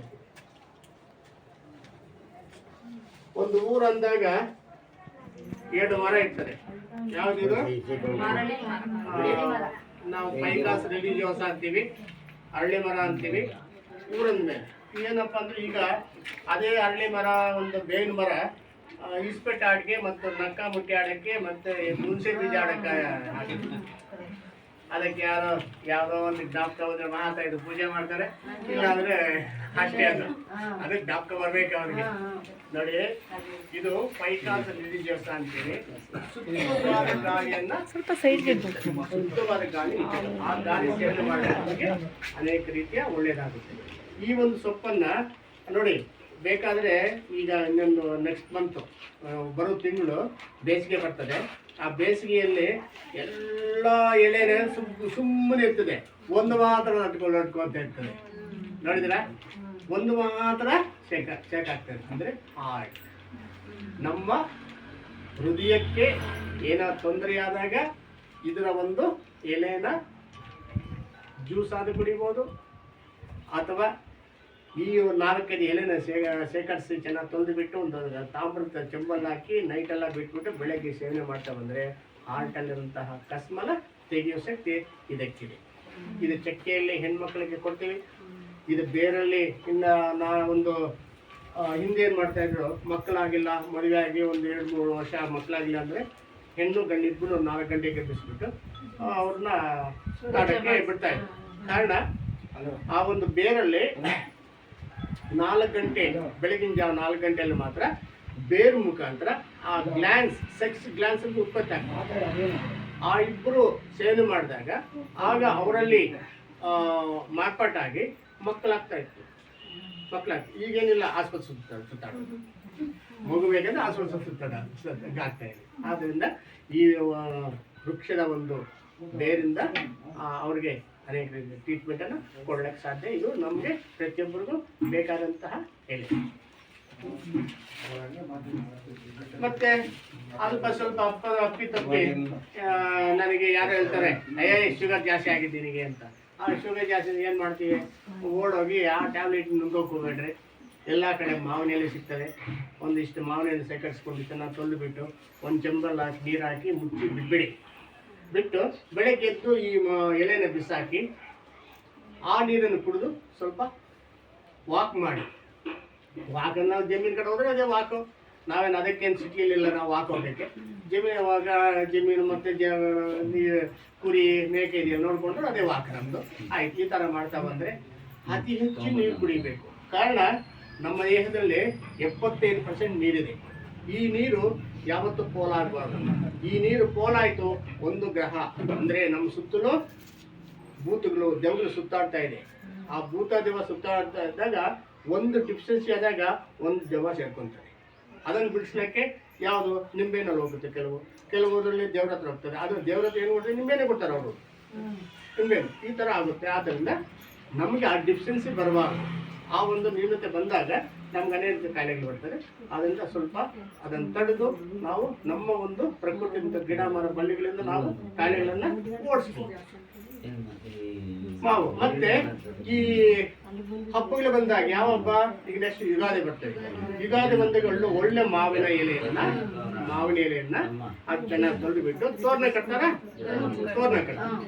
ಅದೊಂದು 3-4 ಅದು ನೆರಳಲ್ಲಿ ಇರ್ತದೆ ನೋಡಿ. ಈ ನಮ್ಮ ಅಕ್ಕವರು ತೋರಣ ಇದು ಕಟ್ಬಿಟ್ಟವ್ರೆ, ಇರಬಾರ್ದು ಪ್ಲಾಸ್ಟಿಕ್. ಈ ಒಂದು ಎಲೆನ ನೆರಳಲ್ಲಿ ಇರ್ತದೆ. ಒಂದು 4-5 ತಿಂಗಳು ಏನಾಗುತ್ತೆ, ಫುಲ್ಲು ಡ್ರೈ ಆದಾಗ ಅದನ್ನು ಪುಡಿ ಮಾಡಿಕೊಂಡು ಸೇಕರಿಸಿ ಒಂದು 2 ಚಿಟಿಕೆ ಪೌಡ್ರು ಬಿಸಿನೀರಲ್ಲಿ ಕುಡಿತಾ ಬಂದಾಗ ಎಷ್ಟು ಕಾಯಿಲೆಗಳು ವಾಸಿ ಆಗುತ್ತೆ ಈ ಒಂದು ಎಲೆ ಚೂರ್ಣದಲ್ಲಿ. ಹೆಣ್ಣು ಮಕ್ಕಳಿಗೆ ಈ ಲುಕುಮಿಯಾ ಅಂತೀವಿ. ಲುಕುಮಿಯಾ ಅಂದರೆ ಬಿಳಿ ಬಟ್ಟೆ. ಈ ಬಿಳಿ ಬಟ್ಟೆ ಹೋದಾಗ ಭಾರಿ ಕಷ್ಟ, ವಾಸನೆ ಅಂತ ಇನ್ನೊಂದು ಮತ್ತೊಂದು ಏನೋ ಇರ್ತಾರೆ. ಆ ಒಂದು ಕಾಯಿಲೆ ವಾಸಿ ಆಗಬೇಕಂದ್ರೆ ಡಾಕ್ಟರ್ ವಾಸಿ ಮಾಡಿಕೊಡೋಕ್ಕಾಗಲ್ಲ. ಅವನೇನೋ ಸ್ಟೆರಾಯ್ಡ್ ಇಂಜೆಕ್ಷನ್ ಕೊಟ್ಬಿಡ್ತಾನೆ, ಆ ಸ್ವಲ್ಪ ನಿಮಿಷ ಮತ್ತೆ ಬಂತು. ಆದರೆ ನಾಟಿ ಮಾವಿನಕಾಯಿ ಸೇಕರಿಸಿಕೊಂಡು ಒಂದಷ್ಟು ವಾಟೆ ಸೇಕರಿಸಿಕೊಂಡು ನೀವೇನು ಮಾಡ್ತೀರಾ, ಒಣಗಿಸ್ಬಿಟ್ಟು ಚೆನ್ನಾಗಿ ಒಣಗಿದ ಮೇಲೆ ಪೌಡ್ರ್ ಮಾಡಿಕೊಂಡು ನೀವು ಅದೇನು ಮಾಡಬೇಕು, ಜೇನುತುಪ್ಪದಲ್ಲಿ ಹಾಕಿ ಸೇವನೆ ಮಾಡ್ತಾ ಬಂದರೆ ಆ ಬಿಳಿ ಬಟ್ಟೆ ಕರಿಬೋದು ನೋಡಿ. ಆ ಹಂದಿಗೆ ಈ ವಾಟೆ ಅಂದ್ರೆ ಭಾರಿ ಇಷ್ಟ. ಹಂದಿಗೆ ಅದೆಷ್ಟು ಮಕ್ಕಳಾಗ್ತದೆ, 25 ಮಕ್ಕಳು ಆಗ್ತದೆ. ಅಂದ್ರೆ ಗರ್ಭ ಚೆನ್ನಾಗಿಟ್ಕೊಳ್ತೀವಿ. ನಮ್ಮ ಗರ್ಭ ಚೆನ್ನಾಗಿರ್ಬೇಕಂದ್ರೆ ಈ ಒಂದು ವಾಟೆಯನ್ನು ಏನು ನೋಡಿದ್ರೆ ಅಂದ್ರೆ ತಲಿ ವಾಟೆ ಹೈಬ್ರಿಡ್ ಅಲ್ಲ ಜಗೀಶ್ ಬಿಸ್ಲಾಯ್ತು ಬಾಯ್ ಬಿಸ್ಲಾಯ್ತು ಬಾಯ್ ನೀವು ಇರೋವಾಗ ನಮ್ಗೇನು ಭಯ ಇಲ್ಲ. ತೆಂಗಡಿ ಅಂತ ಗೊತ್ತಾ? ತೆಂಗಡಿ ಇದು 100 ಕಾಯಿಲೆಗಳ ವಾಸಿ ಮಾಡೋ ಶಕ್ತಿ ಇದಕ್ಕೆ. 100 ಕಾಯಿಲೆಗಳನ್ನು ವಾಸಿ ಮಾಡೋ ಶಕ್ತಿ ಇದಕ್ಕೆ. ಈ ಹೂವು ನೀರಿನ ತೊಂದರೆ ಇದ್ದರೆ, ಉರಿ ಬರ್ತಾ ಇದ್ದರೆ, ಮೂತ್ರ ವಿಸರ್ಜನೆ ಮಾಡಿ ಉರಿ ಬರ್ತಾ ಇದ್ದರೆ, ಅದಕ್ಕೆ ಕಿಡ್ನಿಯಲ್ಲಿ ಕಲ್ಲಿದ್ದರೆ, BP-ಗೆ ಶುಗರಿಗೆ ಇದು ರಾಮಬಾಣ. ಒಂದು ಇಷ್ಟು ಹೂವನ್ನು ಕಿತ್ಕೊಂಡು ಬಂದು ಅದು ಬೇಕಾದ್ರೆ ಶೇಖರಣೆ ಮಾಡಿಕೊಂಡು, ಮತ್ತು ಹೆಣ್ಮಕ್ಳು ಒಂದು ಈ ಹೂವನ್ನು ಒಂದು ಶೇಖರಿಸ್ಕೊಂಡು ನೆರಳಲ್ಲಿ ಹೊಲಿಸಿ ಪೌಡ್ರ್ ಮಾಡಿಕೊಂಡು ಇದು ಹಸಿದ ಪರವಾಗಿಲ್ಲ, ಆ ಪೌಡ್ರ್ ಮಾಡಿಕೊಂಡು ಆ ಎಣ್ಣೆ ಶುದ್ಧವಾದ ಕೊಬ್ಬರಿಯನ್ನು ಹಾಕಿ ಚೆನ್ನಾಗಿ ಕಾಯಿಸಿ ಇಟ್ಕೊಂಡು ಅಪ್ಲೈ ಮಾಡ್ತಾ ಬಂದರೆ ಒಂದು ಮಾರ್ಕ್ ಇರಲ್ಲ ಅವರ ಮುಖದ ಮೇಲೆ. ಮುಖದಲ್ಲಿ ಒಂದು ಮಾರ್ಕ್ ಇರಲ್ಲ, ಅಷ್ಟು ಕ್ಲೀನ್ ಆಗುತ್ತೆ. ಒಂದಷ್ಟು ಹೂವನ್ನು ಒಂದು ಪಾತ್ರೆಯಲ್ಲಿ ಹಾಕಿ ನೀರು ಹಾಕಿ ಚೆನ್ನಾಗಿ ಕಾಯಿಸಿ ಅದನ್ನು ಸೇವನೆ ಮಾಡ್ತಾ ಬಂದರೆ ಯೂರಿನ್ ಬ್ಲ್ಯಾಡರ್, ನಮ್ಮ ಶೇಖರಣೆ ಮಾಡೋ ಒಂದು ಬ್ಲ್ಯಾಡರ್ ಇರ್ತದೆ, ಯೂರಿನ್ ಬ್ಲ್ಯಾಡರ್, ಅದನ್ನು ಪಿಷ್ಟ ಅಂತ ಒಂದು ಇದು ಬರ್ತದೆ. ಅದೇನಾದರೂ ಇದ್ದರೆ ಅದನ್ನು ತೆಗೆಯೋ ಶಕ್ತಿ ಇದಕ್ಕೆ. ಕಿಡ್ನಿ ಅದು ಕಲ್ಲು ಬಿಟ್ಟಿರ್ತಾರೆ, ಆ ಕಲ್ಲನ್ನು ತೆಗೆಯೋ ಶಕ್ತಿ ಇದಕ್ಕೆ. ಈ ಬಾರ್ಕ್ ಅಂತೀವಿ, ಈ ಚರ್ಮ, ಆ ಚರ್ಮದ ಒಂದು ತೊಗಟನ್ನು ನಾವು ಕಷಾಯ ಮಾಡ್ಕೊಂಡು ಸೇವನೆ ಮಾಡ್ತೇವೆ ಅಂದರೆ ನೋ BP, ನೋ ಶುಗರ್. 100 ಕಾಯಿಲೆ ವಾಸಿ ಮಾಡಿಸೋ ಇದಕ್ಕಿದೆ. ಕಾಯಿ, ಹೂವು ಮತ್ತು ತೊಗಟು ಇವೆಲ್ಲ ನಮಗೆ ಒಳ್ಳೆ ಮೆಡಿಸಿನ್ ಅಂದರೆ ಒಳ್ಳೆ ಟ್ಯಾಬ್ಲೆಟ್ ಥರ ಇದೆ. ಬೇಯಿಸಿ ಕುಡಿಯೋದು ಕಾಫಿ ಮಾಡಿ ಕುಡಿತಾರಲ್ಲ, ಒಳ್ಳೆಯದು. ಹೊಟ್ಟೆಗೆ ಇದಕ್ಕೆ ಹೋಗ್ಬೇಕು, ಹೊಟ್ಟೆಗೆ ಹೋಗ್ಬೇಕು. ನಮ್ಮಲ್ಲಿ ಈ ನಮ್ಮ ದೇವಸ್ಥಾನಗಳಲ್ಲಿ ಪೂಜೆ ಮಾಡುವಾಗ ಜಂಬೂ ದೀಪೆ, ಭರತಖಂಡೆ ಜಂಬೂ ದೀಪೆ ಅಂತ. ಭರತಖಂಡೆ ಜಂಬೂ ದೀಪೆ, ಹೊಂಗಿ ದೀಪ, ಮತ್ತೆ ಹೊಂಗಿ ಮತ್ತೆ ಕೆಲವು ಮರಳು ಯಾಕೆ ಬಂತು, ಜಂಬೂ ಯಾಕೆ ಬಂತು? ಇದು 100 ಕಾಯಿಲೆ ವಾಸಿ ಮಾಡೋ ಶಕ್ತಿ ಇದಕ್ಕೆ. ಶುಗರು, ಮತ್ತೊಂದು ಇನ್ನೊಂದು ಎಲ್ಲ ವಾಸಿ ಮಾಡೋ ಶಕ್ತಿ ಇದಕ್ಕೆ. ಇದನ್ನು ಮಾಡಿ ನಾವು ಅಟ್ಲೀಸ್ಟ್ ಒಂದು 1/4 kg ಫ್ರೂಟ್ ತಿಂತೀನಿ ಆ ಸೀಸನ್ ಬಂದಾಗ. ಇನ್ನೂ ಜಾಸ್ತಿ ತಿಂದರೆ ಇನ್ನೂ ಒಳ್ಳೆಯದು. ಅದು ರೆಸಿಸ್ಟೆಂಟ್ ಪವರ್, ನಮಗೆ ಮುಂದೆ ಕಾಯಿಲೆಗೆ ತರಿಸ್ಕೊಳ್ಳಲ್ಲ. ಆ ಬೀಜ ವೇಸ್ಟ್ ಮಾಡೋಂಗಿಲ್ಲ. ಆ ಬೀಜವನ್ನು ಚೆನ್ನಾಗಿ ತೊಗೊಂಡ್ಬಿಟ್ಟು ಒಂದು ಅರ್ಧ ಉಳಿಸಿ ಪುಡಿ ಮಾಡಿ ಅದು ಬಿಸಿನೀರಿಗೆ ಹಾಕ್ಕೊಂಡು ಒಂದು ಚಮಚ ಸೇವನೆ ಮಾಡ್ತಾ ಬಂದರೆ ಶುಗರ್ ಇದು ಸಹ ನಾರ್ಮಲ್ ಬರ್ತದೆ. ಬೀಜ ಮತ್ತು ಇದು ಒಂದು ಚಕ್ಕೆ ದಪ್ಪ ತುಂಡಿದ್ದು ಸ್ವಲ್ಪ ಅದನ್ನು ಕಟ್ ಮಾಡಿ ನೀರಲ್ಲಿ ಹಾಕಿ ರಾತ್ರಿ ನೀರಲ್ಲಿ ಬಿಟ್ಟು ಬೆಳಗ್ಗೆ ತೆಗೆದು ಬಿಸಿಲಿಗೆ ಹಾಕಿ ನೀರು ಕುಡಿತಾ ಹೋದರೆ ಶುಗರ್ ಹೋಗುತ್ತೆ. ಶುಗರು BP ಶುಗರ್ ಅದು ಕಾಯಿಲೆ ಅಲ್ಲ, ಆದರೆ ನಮ್ಮ ಒಂದು ಜನಗಳ ಮಾಡುವ ಕೆಲಸದಲ್ಲಿ ಅದನ್ನು ಕಾಯಿಲೆ ಸೃಷ್ಟಿ ಮಾಡಿಕೊಂಡು ನಾನೇ ಟ್ಯಾಬ್ಲೆಟ್ ನುಂಗಿದ್ರೆ ನಮಗೆ ತೊಂದರೆ ಇದೆ, ನುಂಗಬಾರದು. ಮತ್ತು ಹೆಣ್ಮಕ್ಳು ಸ್ಟವ್ ಹತ್ರ ಕೆಲಸ ಮಾಡ್ತಾ ಇರ್ತಾರೆ, ಆಕಸ್ಮಿಕ ತೆಗೆದುಬಿಡ್ತಾರೆ, ಅಲ್ಲಿ ಬೊಬ್ಬೆ ಬರ್ತದೆ. ಆಗೇನು ಮಾಡಬೇಕು, ಈ ಎಲೆಯನ್ನು ಚೂರು ಮಾಡಿ ಬಾಣಲೆಗೆ ಹಾಕಿ ಚೆನ್ನಾಗಿ ಉಡಿಸ್ಬೇಕು, ಕರಕಲು ಮಾಡಿ ಆ ಬೂದಿಗೆ ಸ್ವಲ್ಪ ಹರಳೆಣ್ಣೆ ಅಥವಾ ಎಳ್ಳೆಣ್ಣೆ ಅಥವಾ ಕೊಬ್ಬರಿ ಎಣ್ಣೆ, ಈ ಮೂರಲ್ಲಿ ಯಾವುದು ತುಪ್ಪ ಯಾವುದೋ ಒಂದು ಹಾಕಿ ಅಪ್ಲೈ ಮಾಡಿದಾಗ ಆ ಮಾರ್ಕೆ ಇರಲ್ಲ, ಆ ಗಾಯ ಆಗಿರ್ತದಲ್ಲ ಆ ಮಾರ್ಕೆ ಇರಲ್ಲ. ಅಷ್ಟು ಶಕ್ತಿ ಇದಕ್ಕಿದೆ. ಪ್ರತಿನಿತ್ಯ ಇದನ್ನು ಟೀ ಮಾಡ್ಕೊಂಡು ಕುಡಿದೇ ಬನ್ನಿ, ಎಷ್ಟೋ ಕಾಯಿಲೆ ವಾಸಿ ಆಗ್ತದೆ. ನಾವೆಲ್ಲ ಕುಡಿದೇವೆ, ಎಷ್ಟೋ ಕಾಯಿಲೆ ವಾಸಿ ಆಗ್ತದೆ. ಅದು ನಾಯಿನಲ್ಲಿ ಭಾರಿ ಒಳ್ಳೆಯದು, ನಾಯಿನಲ್ಲಿ ಭಾರಿ. ಈ ಕೆಲವರು ಗಂಡಸಿರ್ತಾರೆ, ಅವ್ರೇನು ಮಾಡ್ತಂದ್ರೆ ಏನೇನೋ ಪಾಪ ವಿಚಾರ ನಡೆಯೋದು ಗೊತ್ತಿಲ್ಲ ಅವ್ರಿಗೆ. ಏನೋ ಕುತ್ಕೊಂಡು ಆ ಮೊಳಲು ಅಂತಾರಲ್ಲ, ಪೇನ್ಸ್ ಅಂತಾರಲ್ಲ, ಅದು ಬಂದಾಗ ನಡೆಯೋದು ನೋಡ್ಬೇಕು ಪಾಪ ಅವರು, ಭಾರಿ ಕಷ್ಟ. ಆದ್ರೆ ಅದು ಬರಲಿಕ್ಕೆ ಕಾರಣ ನಮ್ಮ ದೇಹದಲ್ಲಿ ಆಗುವ ಸೇವನೆ ಮಾಡುವ ಆಹಾರ. ನಾವು ಸಿರಿಧಾನ್ಯ ಸೇವನೆ ಮಾಡ್ತಾ ಇಲ್ಲ, ಆರ್ಕ, ಸಾವಯವ, ಸಜ್ಜೆ, ನವಣೆ ಇವ್ಯಾವ ನಾವು ಸೇವನೆ ಮಾಡ್ತಾ ಇಲ್ಲ. ನಾವು ತಿನ್ನೋದೆಲ್ಲ ಪಾಲಿಶ್ ರೈಸ್. ಆ ಪಾಲಿಶ್ ರೈಸ್ ಅಂದ್ರೆ ಚೆನ್ನಾಗಿರ್ಬೇಕದು, ಏನೋ ಬಿಳಿಯಾಗಿರ್ಬೇಕು, ನುಂಗಿದ ತಕ್ಷಣ ಹೊಟ್ಟೆ ಹೋಗಬೇಕು, ಆ ಥರ ಆಹಾರ ತಿಂತಾ ಇದ್ದೀವಿ. ಆ ಆಹಾರಗಳಿಂದ ನಮಗೆ ಆ ಒಂದು ಮೊಳಲು ಕಾಯಿಲೆ ಬರ್ತಾ ಇದೆ. ಅದೇನಪ್ಪ ಅಂದರೆ ಈ ಮೈದಾ ಗೀದಾ ಜಾಸ್ತಿ ತಿಂದಾಗ ಒಂದಕ್ಕೆ ಎರಡಕ್ಕೆ ಬರಲ್ಲ, ಸ್ವಲ್ಪ ಗಟ್ಟಿಯಾಗಿ ಒಂದು ಮುಗ್ಗಿಬಿಡ್ತೀವಿ, ಆಗ ಸ್ಟ್ರಕ್ ಆಗುತ್ತೆ. ಆ ಸ್ಟ್ರಕ್ ಆದಾಗ ಆ ಗಾಯದ ಬಂದು ಬಂದು ಬಂದು ದೊಡ್ಡದಾಗುತ್ತೆ. ಆಗಿನ ಕಟ್ ಮಾಡಬೇಕು ಅದು ಇದು ಅಂತಾರೆ. ಅದು ಬೇಕಾಗಿಲ್ಲ. ಇದು ಬಲ, ಅತಿ ಬಲ ಅಂತ. ಈ ಗಿಡವನ್ನು ಸೊಪ್ಪನ್ನು ಪಲ್ಯ ಮಾಡ್ಕೊತಿರೋ, ಜ್ಯೂಸ್ ಮಾಡ್ಕೊತಿರೋ, ಹಂಗೆ ತಿನ್ನಕ್ಕಾಗಲ್ಲ. ಇದು ಒಂಥರ ಆಯಿಲ್ ಥರ ಇರ್ತದೆ. ಸೇವನೆ ಮಾಡ್ತಾ ಬಂದರೆ ಆ ಒಂದು ಮೊಣಲು, ಆ ಒಂದು ಕಾನ್ಸ್ಟಿಪೇಷನ್, ಮಲಬದ್ಧತೆ ನಿವಾರಣೆ ಮಾಡಿಸಿ ಮಾಡ್ತಾರೆ. ಹೊಟ್ಟೆಗೆ ಹೋಗ್ಬೇಕು. ಜ್ಯೂಸಲ್ಲಿ ಏನು ಹಾಕ್ಬೇಕು? ಅಲ್ಲ, ಸೊಪ್ಪು ಮಾತ್ರನಾ? ಅದು ಬೀಜ ಹಾಕೈತಲ್ವಾ? ಆ ಬೀಜ ಬೇರೆ ನೋಡಿ. ನಮ್ಮ ಭಾಗ್ಯಮ್ಮ ಒಂದು ಇದು ಮಾಡಿದ್ರು. ಆ ಬೀಜವನ್ನು ಸೇಕರಿಸಿಕೊಂಡು ಹಿಂದೆ ವಯಸ್ಸಾದ್ಮೇಲೆ ಸ್ವಲ್ಪ 80-90 ವರ್ಷ ಆದ್ಮೇಲೆ ಏನ್ ಮಾಡ್ತಾ ಇದ್ರು, ವೆಂಕಟಪ್ಪ ಬಿದ್ದೋಗ್ಬಿಟ್ಟಪ್ಪ, ವೆಂಕಟಪ್ಪ ಬಿದ್ದೋಗವನೆ ಮನೆಯಲ್ಲಿ ಅಂದ್ರೆ ಎದ್ದೇಳಲ್ಲ ಮನುಷ್ಯ, ಬಿದ್ದೋಗ್ಬಿಟ್ಟಾನೆ, ಇನ್ನು ಶಕ್ತಿ ಅಲ್ಲಲ್ಲ ಅಂದ್ಬಿಟ್ಟು ಅವ್ರಿಗೆ ಸ್ವಲ್ಪ ವಿಚಾರ ಮಾಡ್ತಾ ಇದ್ರು, ಎದ್ದೇಳಲ್ಲ ಅಂತ. ಆ ಒಂದು ಸಮಯದಲ್ಲಿ ಈ ಬೀಜವನ್ನ ಸೇಕರಿಸಿಕೊಂಡು 1 ಕೆಜಿ 2 ಕೆಜಿ 1 ಕೆಜಿ 2 ಕೆಜಿ ಬೀಜ ಸೇಕರಿಸಿಕೊಂಡು ಅದು ಚೆನ್ನಾಗಿ ಕ್ಲೀನ್ ಮಾಡಿ ಪುಡಿ ಮಾಡಿ ಕಲಸಕ್ಕರೆ ಹಾಕಿ ಬೆಲ್ಲ ಕಲಸಕ್ಕರೆ 2 ಹಾಕಿ ಸಕ್ಕರೆ ಹಾಕ್ಬಾರ್ದು. ಡೈಲಿ 2 ಸ್ಪೂನ್ ತಿಂತ ಬಂದ್ರೆ ಇದ್ದೋಗಿರೋ ಮನುಷ್ಯ ಎದ್ದು ನಿಂತು ಅಷ್ಟು ಶಕ್ತಿ. ನಿಮ್ಮ ಹೆಸರೇನು? ರಾಜಪ್ಪ.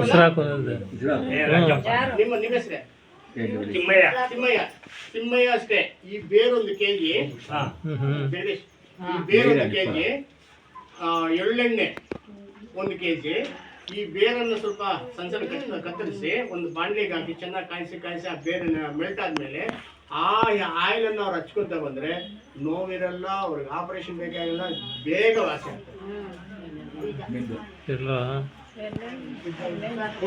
ಮತ್ತೆ ನಮ್ಮಲ್ಲಿ ಪ್ರತಿಯೊಬ್ಬರು ಹೆಣ್ಣು ಮಕ್ಕಳು ಹಾಡುಗಾರಿಕೆ ಅಂದ್ರೆ ಒಳ್ಳೆ ಸ್ವರ ಬರಬೇಕು, ಕತ್ತೆ ತರ ಸ್ವರ ಬರಬಾರ್ದು ಅಂತಿರ್ತಾರೆ.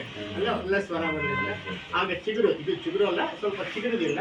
ಆ ಚಿಗುರನ್ನು ಸೇವನೆ ಮಾಡ್ತಾ ಬಂದ್ರೆ ಮಕ್ಕಳು ತಿನ್ಸ ಬಂದು ನಾವು ಅಷ್ಟೇ ಒಳ್ಳೆ ಸ್ವರ ಬರ್ತದೆ. ಇದು ಮಾವಿನ ಚಿಗುರನ್ನ ಇದೆಯಲ್ಲ, ಅದನ್ನು ಹಾಡಿದೆಯಲ್ಲ, ಇದು ಬೇಡ, ಮಾವಿನ ಚಿಗುರು ಕೋಗಿಲೆಗಿದೆ ಬಂತು ಅಂತ ನವಿಲಿಗೆಲ್ಲ ಇದು ಬರ್ತದೆ. ಆದ್ರಿಂದ ಅದನ್ನ ಸೇವನೆ ಮಾಡ್ತಾ ಬಂದ್ರೆ ಒಳ್ಳೆ ಕಂಠ ಒಳ್ಳೆ ಚೆನ್ನಾಗಿದೆ.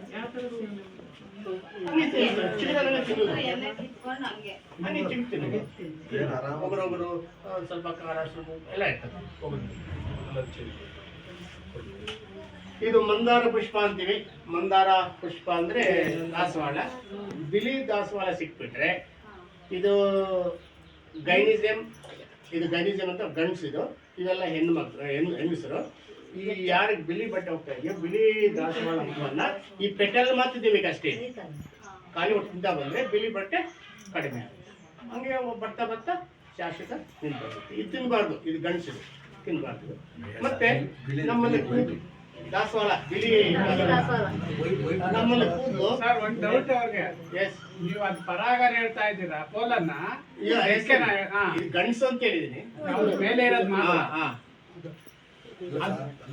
ಅದು ಪೋಲನ್ನದು ಮೇಲೆ ಇದೆ. ವೈಟ್ ಇದು ಇದರಲ್ಲಿ ವೈಟ್ ಕೆಂಪದಲ್ಲ, 1 ಕೆಜಿ ಹೂವು ಹಾಕ್ಕೊಳ್ಳಿ. ಇದೊಂದು ಕೆಜಿ ಹೂವು ಹಾಕ್ಕೊಳ್ಳಿ. 1 ಕೆಜಿ ಹೂವು ಹಾಕ್ಕೊಳ್ಳಿ. ಎಲ್ರಿಗೂ ಅನಿಸುತ್ತೆ. 1 ಕೆಜಿ ಹೂವು, 1 ಕೆಜಿ ಕೊಬ್ಬರಿ ಎಣ್ಣೆ. ಇದು ಚೆನ್ನಾಗಿ ಕಲಿಸ್ಬಿಟ್ಟು ಕಾಯಿಸಿ ಸ್ವಲ್ಪ ಬಿಟ್ಟು ತಣ್ಣಗೆ ಅದನ್ನ ಸೋಲ್ಸ್ಕೊಳ್ಳಿ. ಆ ಎಣ್ಣೆ ಅಪ್ಲೈ ಮಾಡ್ಕೊಳ್ತಾ ಬಂದ್ರೆ ಕೂದಲು ಕಪ್ಪಗಾಗಲ್ಲ, ಕೂದಲು ಸಮೃದ್ಧಿಯಾಗಿ ಬೆಳೀತದೆ, ಸುವಾಸನೆ ಮತ್ತೆ ನರಿಕೂದಲು ಸಹ ಬರುತ್ತೆ. ಇಷ್ಟು ಸೌಖ್ಯ ಇದೆ. ಮತ್ತೆ ಕೆಲವ್ರಿಗೆ ಹಾರ್ಟ್ ಅಂದ್ರೆ ಹೃದಯ ಸಂಬಂಧಪಟ್ಟ ಏನು ಕಾಯಿಲೆ ಬಂದ್ರೆ ಒಂದು 3-4 ಎಲೆ ಇಟ್ಕೊಂಡು ಅದನ್ನ ಚೆನ್ನಾಗಿ ತೊಳೆದುಬಿಟ್ಟು ಒಂದು ಪಾತ್ರೆಗೆ ಹಾಕಿ ಚೆನ್ನಾಗಿ ನೀರು ಹಾಕಿ ಕಾಯಿಸಿ ಆ ಕಷಾಯ ಸೇವನೆ ಮಾಡ್ತಾ ಬಂದ್ರೆ ಹೃದಯಕ್ಕೆ ಸಂಬಂಧಪಟ್ಟ ಏನೇ ಕಾಯಿಲೆ ಇರಲಿ ಅದು ನಿವಾರಣೆ ಮಾಡೋ ಶಕ್ತಿ ಈ ದಾಸವಾಳ ಹೂವಕ್ಕಿದೆ. ಮತ್ತೆ ಎಲೆನೂ ಅಷ್ಟೇ, ಹೆಣ್ಣು ಮಕ್ಕಳು ಈ ಎಲೆಯನ್ನು ಸ್ವಲ್ಪ ಪೇಸ್ಟ್ ಮಾಡಿಕೊಂಡು ತಲೆಗೆ ಅಪ್ಲೈ ಮಾಡಿ ಒಂದು ಸ್ವಲ್ಪ ಬಿಟ್ಟು ಸ್ನಾನ ಮಾಡ್ತಾ ಬಂದರೆ ಡೆಂಡ್ರಫ್ ಆಗಲಿ ಮತ್ತು ಅದು ಕೂದಲು ಚೆನ್ನಾಗಿ ಬೆಳೆಯಲಿಕ್ಕೆ ಒಂದು ಅವಕಾಶ. ಜಲ್ದಿ ಸರ್ ಜಾಸ್ತಿ ಕಿತ್ಕೊಂಡ್ರೆ ಸಾಯಂಕಾಲ ತನಕ ಹೇಳ್ಬೇಕು ಅಂತ ಸರ್. ಊಟ ಬೇಡ ಅಂತ. ಇದು ಎಲ್ಚೆ ಮುಳ್ನೇರಳೆ ಅಂತ ಎಲ್ಚೆ. ಇದು ಎಲ್ಚೆನು ಅಷ್ಟೇ ವರ್ಷಕ್ಕೆ ಒಂದ್ಸತಿ ಬಿಡೋದು. ಆದ್ರೆ ಹಣ್ಣು ನಾವು ಆಗ ಯಾವಾಗ ತಿಂತೀವಿ ಅದು ಎಳೆ ಯಾವ ಬೇಕಾ ತಿನ್ಬೋದು. ಎಲ್ಲ ಪ್ರೋಟೀನ್ ನ್ಯೂಟ್ರಿಯನ್ ಆಲ್ ನಾವು ನ್ಯೂಟ್ರಿಷನಲ್ ಅಂತ ಹೇಳ್ತೀವಿ ಮೊದಲು ಫಸ್ಟ್ ಹೇಳ್ತೀವಲ್ಲ, ಆ ನ್ಯೂಟ್ರಿಷನ್ ಇದರಲ್ಲಿದೆ. ಪ್ರತಿಯೊಬ್ಬರು 3-4 ಎಲೆ ತಿಂತಾ ಬಂದ್ರೆ ಎಲ್ಲ ನ್ಯೂಟ್ರಿಷನ್ ಇದರಲ್ಲಿದೆ. ಮತ್ತೆ ಕೆಲವರಿಗೆ ಏನಾಗುತ್ತಂದ್ರೆ ಈ ಪಾದ ಉರಿ ಬರ್ತದೆ. ಪಾದ ಉರಿ ಬಂದಾಗ ಆವತ್ತು ಪಾದಕ್ಕೆ ಅಪ್ಲೈ ಮಾಡ್ಕೊಂಡು ಬಂದ್ರೆ ಆ ಉರಿ ಕಡಿಮೆ ಆಗ್ತದೆ.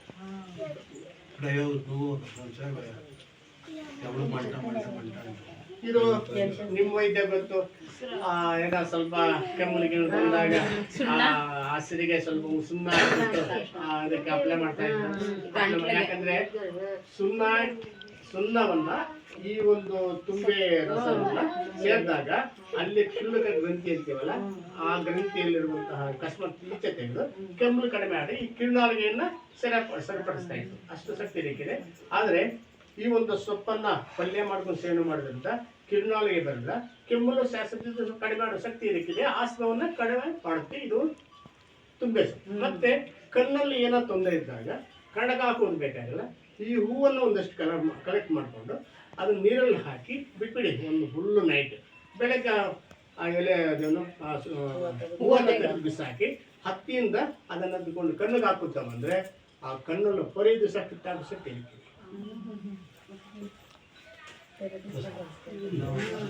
ಮತ್ತೆ ಮುಟ್ಟೆದರಿ ಮಣಿ ಅಂತ, ಈ ಮುಟ್ಟೆದರಿ ಮಣಿ ಹೆಣ್ಮಕ್ಳಿಗೆ ಬಟ್ಟೆ ಜಾಸ್ತಿ ಹೋಗ್ತದೆ, ಬೆಟ್ಟನ್ ಬಟ್ಟೆ ಜಾಸ್ತಿ ಹೋಗ್ತದೆ. ಅಂದ್ರೆ ನಾವು ML ಅಂತೀವಿ, ಅದು ಜಾಸ್ತಿ ಹೋಗುತ್ತೆ. ಆಗ ಇದಾಗಿದೆ, ಒಂದು ವೈಟ್, ಒಂದು ಶಂಕು ಹೂವ. ಈ ಶಂಕುದಳ ಹೂವನ್ನ ಮಕ್ಕಳು ಕೊಡ್ತಾ ಬರಬೇಕು. ಮೆಂಟಲ್ ಟಾನಿಕ್ ಅದು. ಯಾವುದು ಬೇರೆ ಅಂತ ಸರ್ ಅದು ಎಲೆ ಬೇರು. ನೋಡು ನಾಟ್ಯ ವೈದ್ಯರು ಅವರು, ಇದು ನಾವಲ್ಲ. ಇದೆಯಲ್ಲ ತಿನ್ನಿಸ್ತಾ ಬಂದ ಮಕ್ಕಳಿಗೆ ಮೆಂಟಲ್ ಟಾನಿಕ್, ಮಕ್ಕಳು ಚೆನ್ನಾಗಿ ಓದ್ತಾರೆ, ಬುದ್ಧಿವಂತರಾಗ್ತಾರೆ ಅಂತ ಇದೆ. ಮತ್ತೆ ಬೇರಿಂದ ಬೇರು ಕಷಾಯ ಮಾಡಬೇಕಾ ರುಬ್ಬಿಬೇಕು, ಕುಡಿಬೇಕು, ಆಗ ಒಳ್ಳೆ ಬೇರೆ ಆಗುತ್ತೆ. ಬೇಕಾದ್ರೆ ಆ ಬೇರು ಅದು ಪಾಲನೆ ಮಾಡಬೇಕು.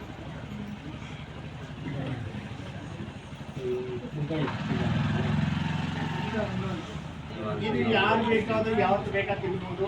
Rich in calcium, rich in ಮುಖ್ಯಸ್ಥರು ಕೂಡ ದಾಕ್ಷಾಯಣಿ ಮೇಡಮ್ ಇವ್ರಿಗೆ ಸಾಕಷ್ಟು ಏನಂದ್ರೆ ಆಸಕ್ತಿ ಇದೆ. ಮೇಡಮ್ ಅವ್ರು ಈ ಥರ ಕಾರ್ಯಕ್ರಮಗಳು ಮಾಡಬೇಕು, ನಮ್ಮ ಸುತ್ತ ಇರೋಂಥ ಜನಗಳಿಗೆ ಏನೋ ಒಂದು ವಿಚಾರ ತಿಳಿಸೋಣ ಅನ್ನೋದು ಒಂದು ಕುತೂಹಲ ಇದೆ. ಆದರೆ ಅವರ ಒಂದು ಇದನ್ನು ನಾನು ಅರ್ಥ ಮಾಡಿಕೊಂಡು ಅವ್ರು ಹೇಳೋಕ್ಕೆ ನನಗೂ ಸಮಯ ಸಿಕ್ಕಲಿಲ್ಲ. ಅವರು ನಾನು ಮಾತಾಡಿರೋದು 5 ನಿಮಿಷಕ್ಕಿಂತ ಜಾಸ್ತಿ ಯಾವತ್ತೂ ಇಲ್ಲ. ಆದರೂ ಕೂಡ ಅವ್ರಿಗೆ ಒಂದು ಕುತೂಹಲ ಇದೆ ಅಂತ ಹೇಳ್ಬಿಟ್ಟು ಈ ಒಂದು ಕಾರ್ಯಕ್ರಮನ ಫಸ್ಟ್ ಈ ಊರಲ್ಲಿ ಮಾಡಿಸ್ಬೇಕು ಅಂತಕ್ಕಂಥದ್ದು ನನ್ನ ಮನಸ್ಸಿನಲ್ಲಿತ್ತು. ಅದಕ್ಕೆ ಈ ಬೇರೆ ಎಲ್ಲ ಊರುಗಳನ್ನ ಚೇಂಜ್ ಮಾಡಿಸಿ ಇವತ್ತು ಇದೇ ಊರನ್ನು ಆಯ್ಕೆ ಮಾಡ್ಕೊಂಡಿದ್ದೀವಿ, ಇದೇ ಮಾಡ್ಸೋಣ ಅಂತ. ಅದಕ್ಕಾಗಿ ನಾನು ಮುಂದೆನೂ ಕಾರ್ಯಕ್ರಮಗಳನ್ನ ಈ ಥರ ಮಾಡಿಸ್ಲಿಕ್ಕೆ ಅವಕಾಶ ಮಾಡಿಕೊಡ್ತೀನಿ. ದಯವಿಟ್ಟು ಎಲ್ಲರೂ ಭಾಗವಹಿಸ್ಬೇಕು ಚೆನ್ನಾಗಿ. ತುಂಬ ಬೇಸರ ಮಾಡಬಾರ್ದು ನೀವು. ನಾನು ಅವಾಗಲೇ ಪ್ರಾರಂಭದಲ್ಲಿ ಹೇಳಿದ್ದೆ, ನೀವು ಯಾರು ಎದ್ದೋಗಲ್ಲ, ವಿಷಯ ಚೆನ್ನಾಗಿದೆ, ತಜ್ಞರು ಚೆನ್ನಾಗಿದ್ದಾರೆ ನಮ್ಗೆ ಸಿಕ್ಕಿದ್ದಾರೆ ಅಂತೇಳಿ. ಅವರು ಸಾಕಷ್ಟು ವಿಚಾರಗಳನ್ನು ನೀವು ತಿಳ್ಕೊಂಡಿದ್ದೀರಾ ಅಂತ ನಿಮ್ಮ ತಾಳ್ಮೆಗೂ ನಾನು ಒಪ್ಕೋಬೇಕು. ನೀವು ದಿನ ಓಡಾಡ್ತಾನೇ ಇರ್ತೀರ, ಮನೆಯಲ್ಲೋ, ಅಡುಗೆ ಮನೆಯಲ್ಲೋ, ಹಿತ್ತಲ ಮನೆಯಲ್ಲೋ, ಬಚ್ಚಲ ಮನೆಯಲ್ಲೋ, ಏನೋ ಒಂದು ಕೆಲಸ ಇದ್ದೇ ಇರ್ತಾರೆ ಹೆಂಗಸರು. ಗಂಡಸರು ಅಷ್ಟೇ ಕೂತ್ಕೊಳ್ಳಲ್ಲ. ಹಾಗಾಗಿ ಕೂಡ ನಾನು ಗಮನಿಸ್ತಾ ಇದ್ದೀನಿ, ಯಾವ ತರಬೇತಿನಾದ್ರೂ ಇಷ್ಟೊತ್ತು ಕೂತಿರೋದು ನಾನು ನೋಡೇ ಇಲ್ಲ, ಇಲ್ಲವೇ ಇಲ್ಲ. ಆದರೂ ಕೂಡ ಇಷ್ಟೊತ್ತು ಕೂತು ಎಲ್ಲರೂ ಕೂಡ ವಿಚಾರವನ್ನು ತಿಳ್ಕೊಂಡಿದ್ದೀರಾ. ನಿಮ್ಗೆ ಏನಾದ್ರೂ ಕೆಲವು ವಿಚಾರಗಳು ಅವ್ರು ಹೇಳಿದ್ರು, ಸರ್ ನಿಮ್ಗೇನಾದರೂ ಈ ವಿಚಾರ ಏನಾದರೂ ಪ್ರಶ್ನೆ ಇದ್ದರೆ ತಿಳ್ಕೊಳ್ಳೋದಿದ್ರೆ ಇನ್ನೊಂದು ಕೇಳಿ ಅಂತ. ನಿಮ್ಗೊಂದು ಸರಿ ಮುಜುಗರ ಇರ್ಬೋದು, ಈಗ ಹೆಂಗಪ್ಪ ಕೇಳೋದು, ಹತ್ತು ಕಡೆ ಎಲ್ಲ ಗಂಡಸರಾದ್ರೆ, ಈ ಕಡೆ ಎಲ್ಲ ಹೆಂಗಸರಾದ್ರೆ, ಹತ್ತು ಕಡೆ ಸ್ವಾಮಿ ಕೂತವನೇ, ಈ ಕಡೆ ಸರ್ ಕೂತವ್ರೆ ಅಂತ ಹೇಳಿದ್ರು. ಮುಕ್ತವಾಗಿ ಅವರು ಫ್ರೀ ಟೈಮನ್ನ ಹೇಳ್ತಾರೆ. ಅವ್ರ ಫೋನ್ ನಂಬರ್ ತಗೊಂಡು ನೀವು ಬೇಕಾದ್ರೆ ಫೋನ್ ಮಾಡಿ ಸಮಸ್ಯೆಯನ್ನು ಕೇಳ್ಕೊಂಡು ನೀವು ಪರಿಹಾರ ಕೂಡ ಮಾಡ್ಕೋಬೋದು. ಅದಕ್ಕೆ ನಾನು ಎಲ್ಲರೂ ಕೂಡ ವಿಚಾರವನ್ನು ತಿಳ್ಕೊಳ್ಳಿ ಅಂತ ಹೇಳ್ತಕ್ಕಂಥದ್ದು. ಬರೀ ನಾವು ಏನೋ ಮಣ್ಣನ್ನು ಹಾಕ್ರಿ, ಕಲ್ಗುಡ್ಡೆ ಹಾಕ್ರಿ, ನೀರು ಶೇಖರಣೆ ಮಾಡಿರಿ, ಇದನ್ನೇ ಹೇಳ್ತಾ ಇದ್ವಿ ಯಾವಾಗೂ. ಈ ಥರ ವಿಚಾರಗಳು ಕೂಡ ನಿಮ್ಗೆ ಅನುಕೂಲ ಆಗಲಿ ಅಂತಕ್ಕಂಥದ್ದು ನಮ್ಮ ಉದ್ದೇಶ ಅಷ್ಟೇ. ಅದಕ್ಕೋಸ್ಕರ ಮುಂದಿನ ದಿನಗಳಲ್ಲಿ ಇನ್ನೂ ಹೆಚ್ಚಿನ ವಿಚಾರಗಳನ್ನು ನಾವು ತಿಳ್ಕೊಳ್ಳೋಣ ಅಂತ ಎಲ್ಲರೂ ಕೂಡ ಬಂದು ಭಾಗವಹಿಸಿ ಇದೊಂದು ತರಬೇತಿನ ತಿಳ್ಕೊಂಡಿದ್ದೀರ. ಎಲ್ಲರೂ ಕೂಡ ಧನ್ಯವಾದಗಳು. ಆಮೇಲೆ ನಾನು ಇನ್ನೊಂದು ವಿಚಾರ ನೋಡ್ರಿ, ನಿಮ್ಮ ಮನೆ ಸುತ್ತೂರನೇ ಎಷ್ಟು ಗಿಡಮೂಲಿಕೆಗಳು ಇಟ್ಕೊಂಡಿದ್ದೀರಾ. ಬೆಳೆಸಿರೋದು ಆಕ್ಚುಲಿ ಆಯುರ್ವೇದದಲ್ಲಿ ನಮ್ಗೆ ಇಂಟ್ರೆಸ್ಟ್ ಜಾಸ್ತಿ. ಕೇಸ್ ಹಾಕ್ತೀರಿ, ಎಲ್ಲ ಮಾಡ್ತಾನೆ ಇರ್ತೀವಿ. ಫುಲ್ಲು ಅದನ್ನೇ ಬೆಳೆಸಿರೋದು. ಇದೇ ಯೂಸ್ ಮಾಡಲ್ಲ ಅಷ್ಟೇ, ಐತೆ ಯೂಸ್ ಮಾಡಲ್ಲ. ಮಾಡಿಸ್ತೀರಾ? ಮಾಡ್ತಾ ಇರ್ತೀನಿ ನಿಜವೇ. ಇವಾಗ ಎಲ್ಲದ್ರದ್ದು ನಾನು ಇವಾಗ ಅದೇನೆಲ್ಲ ಬೆಳೆ ಲವಂಗ ಮಸಾಲೆದೆಲ್ಲ ಹಾಕ್ಬಿಟ್ಟು ಇದು ಮಾಡ್ತೀನಿ ನಾನು. ಎಲ್ಲ ಮಾಡ್ತೀನಿ ನಾನು. ಕಷಾಯ ಕುಡಿತೀನಿ, ಕಷಾಯ ಎಲ್ಲ ಮಾಡ್ತೀನಿ ನಾನು. ಏನಂದ್ರೆ ನಾನು ಬೇವಿನ ಸೊಪ್ಪು ಅಷ್ಟೇ ಎಲ್ಲ ಮಾಡ್ತೀನಿ ನಾನು.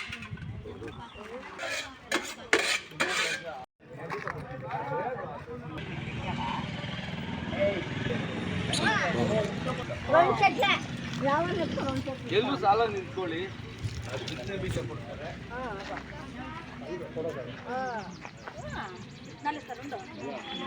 ಆಡ್ಲೆ ಗೊತ್ತಲ್ವಾ?